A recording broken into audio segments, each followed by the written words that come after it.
Aitäh, tere!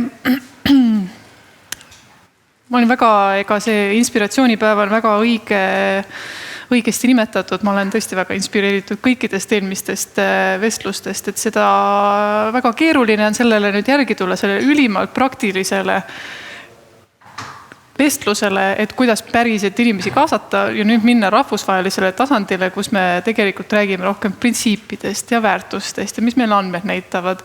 Et siis me selle kõige alustuseks tahtsingi, kuna see on kogemuslugu, siis ma alustan enda kogemusest. Ehk paljud on minuga varasemalt kokku puutunud, siin palju tuttavaid nägusid, kui ma olin veel Korruptsioonivaba Eesti vabaühenduses. Ja nagu võite ette kujutada, siis korruptsiooni ennetusega tegelemine, väga tõsine töö, võib-olla tegeled huvikaitsega, tegeled seadusandlusega, mõtled reeglitest ja mõtled eetikast ja räägid inimestega, mõtled, miks õiged inimesed toas ei ole ja kuidas me ikka saame õigeid inimesi tuppa. Ja kõige selle keskele mõned aastad tagasi ilmnes selline eriti, ma tean etteruttavalt, ilmselt kõige rõõmustavam projekt, millega mul oli au koos töötada, mida me alustasime koos Eesti Koostöökoguga, ehk siis kaasav eelarvestamine koolides. Siis selline kaasav eelarvestamine paljud kohalikud omavalitsused juba praktiseerivad, aga siis kooli tasemel.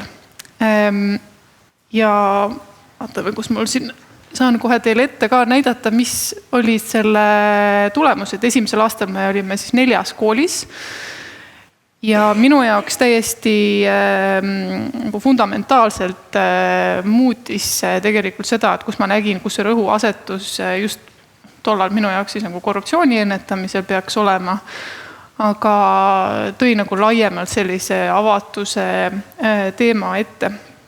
Me alustasime seda projekti üldse sellepärast, et me nägime uuringutest, et noorte teadlikkus korruptsioonist oli madalam kui teistel eagruppidel, kuigi me kogu aeg ju räägime sellest, et tuleb uus põlvkond, kõik läheb nii palju paremaks ja läbipaistvamaks ja avatumaks. Aga samal ajal nägime ka seda, et noored tegelikult olid valmis rohkem korruptsiooni tolereerima, näiteks siis, kui valitsus on efektiivne, ehk siis selle ohupunktide tundmine tundus ei ole päris paigas. Et see oli ka see põhjus, miks me alustasime. Ja mida me siis mõõtsime nende osalejate raames esimesel aastal, ainult oli see, et me ikkagi nägime, kuidas see teadlikkus kasvab, siis kasvab ka soov osaleda, kasvab ka soov, et meid alati kaasatakse, meid alati proaktiivselt kaasatakse, me tahame kaasa rääkida. Nüüd, kui rahvusvahelise tasandile välja niiviisi minna jälle, siis tegelikult me näeme seda, et demokraatia ja korruptsioon on omavahel väga tugevas pöördvõrdelises seoses. Ehk siis mida tugevam on demokraatia, seda madalam on korruptsioon. Ja see oligi siis kogu selle kooli demokraatia projekti mõte ja tulemus, et selleks, et korruptsiooni vähendada, me peamegi tagama, et õpilastel ja noortel ja siis ka laiemalt inimestel ühiskonnas on see omanditunne selle võimu suhtes olemas. Kõigi nende näidete najal, mis siin täna kajasid, eks me seda ka ju tunneme, et kuidas me oleme siis seal päriselt kaasas, kuidas me tunneme, et see kogukond ja see riik on meie, mitte meie oma, vaid isegi meie. Ja kuidas luua selliseid võimalusi siis selle jaoks. Väikese sellise sutsakana Brasiilia, kus see kaasav eelarvestamine üldse algas, seal on näiteks mõõdetud väga konkreetselt seda, et kohalikes omavalitsustes, kus seda praktiseerima hakati, tõusis maksumoraal. Need kohalikud omavalitsused keskmiselt kogusid 16% rohkem makse.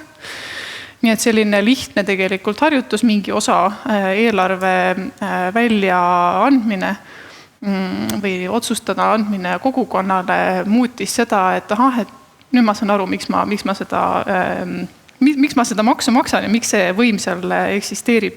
Sest see keskne küsimus ju ongi, et miks peaks keegi tahtma ise enda tagant varastada, kui ta saab aru, et riik, kuhu ma sinna annan raha, see olengi mina.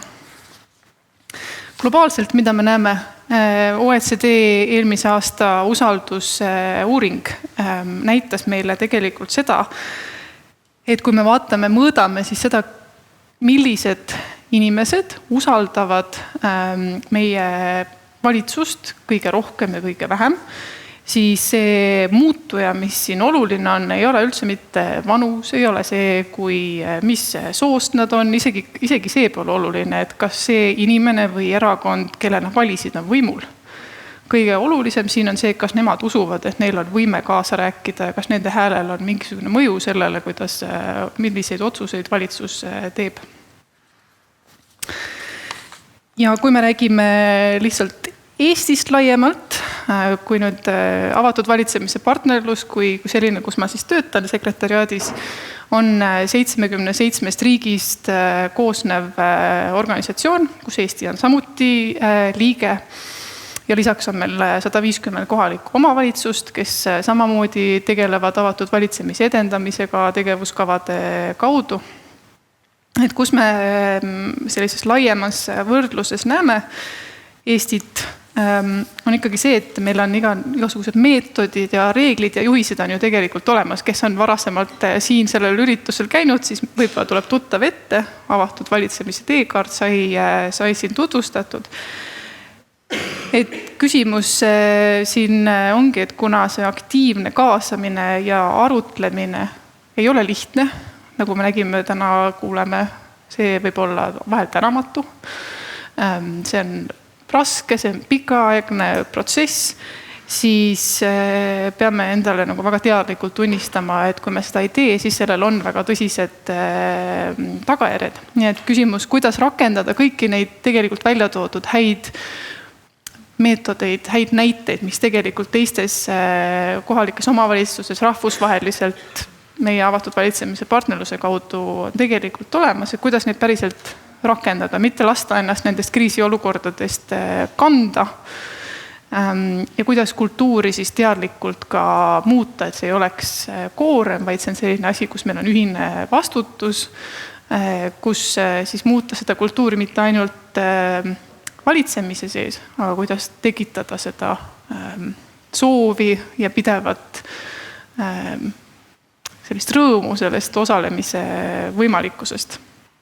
Sest kokkuvõte, mida me ju tegelikult rahvusvaheliselt me ka näeme, et praegusel hetkel teemad, mis tõusetuvad, viivad meid, kui me väga teadlikult nendesse ei suhtu, kaitse, riigikaitse, teemad viivad meid väga kiiresti eemal avatusest. Me peame väga teadlikult tegelema sellega, et hoida neid enda sellise fookuse keskmes. Ja kogu selle asja keskmes on see, et demokraatia arendamine on pikaajaline kaitsestrateegia.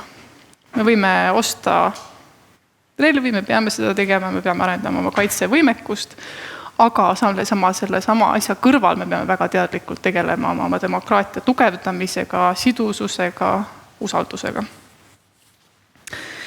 Ja nüüd vastata sellele küsimusele, mis mulle esitati tänaseks, kus on avatuse piir, siis ma jätan siia need 4 printsiipi, mis ongi siis avatud valitsemise alused. Need on läbipaistvus, ehk siis mitte ainult see, et me anname seda infot välja, aga me päriselt ka siis uurime inimestelt, kas see info, mida me välja anname, on päriselt kasulik ja kasutatav neile. Et kui alguses tegelesime hästi palju avaandmete paiskamisega, avastasime, et aga tegelikult need sihtrühmad, kellega me rääkisime, võib-olla ei saagi neid kasutada, sest seal on mingid osad puudu, siis me tuleme tagasi ja peame seda dialoogi, kaasame, osaleme, et seda läbipaistvust paremaks teha. Vastutavus, et igasugused süsteemid, mida me siis ka loome, päriselt tagaksid selle, et poliitikad, mis on loodud, neil on ka järelevalve olemas. Ja ligipääsetavus, et kõige nende asjade juures tagaksime selle, et need grupid, kes tavaliselt ei taha osaleda, kes ei saa osaleda, kellel on barjäärid sellepärast, millised on neil nende näiteks isiklik elu, millal nad saavad osaleda üldse füüsiliselt. Võib-olla neil on ka muid ligipääsetavuse barjääre. Et nendega oleks arvestatud väga proaktiivselt ja etteruttavalt. Ja kui see kõik veel ei veennud, siis väga selline reformi loo ja poliitika kujundaja keskne argument. Avatud valitsemise partnerlus loodi 2011 aastal. Me tegime andmeanalüüsi siis, kui oli 10 aastat mööndunud ja globaalselt oli meie siis selles andmesalves 4000 erinevat reformi üle terve maailma. Me vaatasime nendesse sisse ja mis me nägime oli see, et väga selgelt oli korrelatsioon olemas, kui vabaühendused olid kaasas mõne meetme disainimisel, oli see meede ambitsioonikam. See tähendab ambitsiooni mõttes just, et see, kust alustati ja see, kuhu taheti jõuda selles konkreetses kontekstis, seal oli suur vahe. Ja teine osa, kui vabakond oli kaasas selle rakendamisel ja selle monitoorimisel, siis olid need reformid ka palju paremate, tõhusamate, kiiremate tulemustega. Siin ma lõpetan. Aitäh! Mul on sulle ka üks küsimus, et kus sa näed, kui vaadata sellises helikopteri tasandil ja rahvusvaheliselt pildilt, et kus on meil Eestil see potentsiaal ja arenguvõimalused selles teemas? Ega kõige rohkem ongi, ma arvan, rakendamise osas ja sellisest oma võib-olla koorest välja tulemises. Me kõik teeme oma ette väikseid asju, aga just sellist rohkem ka dialoogi Eesti sees, aga ka rahvusvaheliselt tegelikult on see, kus ei pea nii tagasihoidlik olema. Ma arvan, et see juhtide roll on tegelikult väga oluline, mis aitab siis ka tekitada seda rohkem seda omanditunnet, et meil on võimalus veel paremaks saada. Selge. Kas on veel küsimusi? Nii. Anname selle võimaluse. Riigikantselei ootab natuke oma töötoaga. Rahvas tahab rääkida. Anname võimaluse. Tere. Minul on selline küsimus just selle kaasava eelarve kohta näiteks, et meil on kogemus, kuidas aasta-aastalt see huvi väheneb. Et kuidas seda praktikas niimoodi suurendada või seda teadvustada, et see on tõesti, ma ei tea, korruptsiooni vastu võitlemine või kuidagi inimeste huvi äratada selles, et see on selline oluline protsess, et kas seda protsessi peab muutma või aasta-aastalt lihtsalt see väheneb. Et võetakse seda, kui et on üks summa, mille kohta siis antakse arvamusi, et mis selle eest võiks teha. Ametnike koormus on kohutavalt suur, neid projekte, kõiki see kvaliteet, mis sealt tuleb, on niivõrd erinev, et kas seal peaks olema need kriteeriumid siis kuidagi paremini kirjeldatud, mis omakorda võtab seda kaasamist ära. Et kas on keegi, kes kuidagi aitaks seda protsessi niimoodi, et paremini läbi viia või on kõike proovitud higi otsa ees. Hästi aktuaalne teema. Ja ongi. Ja ega nüüd ma, eks ole, sellest kooliprojektist olen natukene eemal, aga koostöö kogu ja korruptsioonivaba Eesti seda ka koolides ju edasi veavad ja nüüd on see viimane projekt ongi koostöös linnaga, koostöös noortevolikoguga ja koolidega, et seda teemat just uuendada mõlemas suunas. Koolis toimub.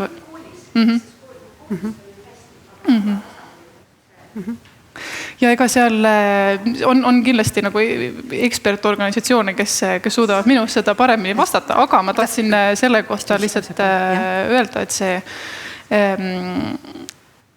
seal see ilmselt mingisugustel hetkedel võib-olla muutub, seal võib olla erinevaid probleeme, eks ole, seal on võimalus see, et on see protsess on muutunud hästi sarnaseks, et pakutakse hästi sarnaseid ideid ja siis peabki väga selgelt ise hakkama tegelema seda laiendamistööd, et natukene otsa vaadata, et mis on need barjäärid olnud selleks, et miks ei tooda mingisuguseid muid lahendusi sinna sisse, et palju me neid mänguväljakuid teeme, palju me neid pisikesi kujusid või kuskile paneme, eks ole, et mis see on päriselt siis see istuda kogukonnaga maha mõelda, mis on need asjad, mis tegelikult vajaksid siis muutmist. Et iga uus asi on ju selline põnev ja tore ja lähme kaasa ja teeme, aga kui see muutub hästi sarnaseks, lisaks võib-olla tundub ka keeruliseks nendele, kes esitavad ideid, siis sellist uut peale hakkamist ongi natukene keerulisem jälle tekitada. et minu esimene soovitus on maha istuda nendega, kes on varasemalt teinud ja need, kes on võib-olla mõned kohalikud aktiivsemad inimesed ja uurida natukene, et kuidas seda asja muuta, kuidas seda, miks me seda teeme, tuua natuke rohkem protsessi keskele. Ja. Ma hüppasin korraks teistesse kingatesse, tulin see Carina kõrvale, sest et mul kohe kibeles, mina olen seda teemat oma tudengitega päris põhjalikult me oleme analüüsinud.